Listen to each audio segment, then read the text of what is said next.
using on the record. So that's a really, really special.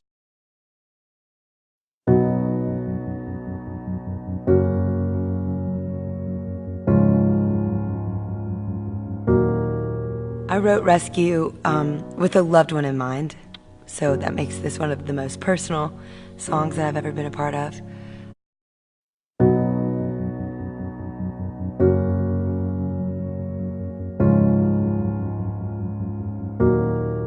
I wrote Rescue with a loved one in mind, so that makes this one of the most personal songs that I've ever been a part of.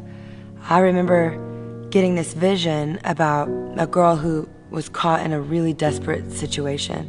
She was running to all of these vices in order to find just an element of hope, or just something to keep her in the process of this desperation. And in came, walking down the hall, Jesus, and instead of judging her for maybe some of the actions that she had chosen that were really painful and difficult, he sat with her in the midst of it all.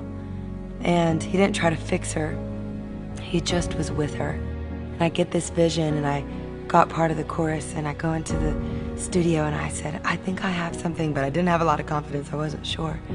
And it was, for me, one of the songs that I had felt the most attached to, the most connected to as a writer.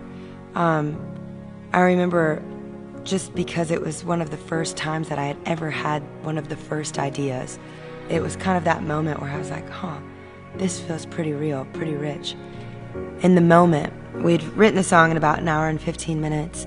Shortly after, I sang the demo vocal.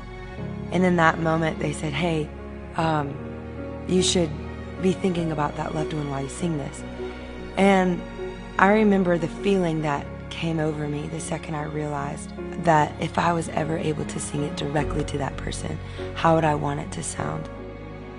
For everyone who feels hopeless, for everyone who feels desperate, for everyone who feels like they are at the end of their rope in life, how could I sing, how could I articulate, how can I emote something that would feel like a warm blanket, like a comfort,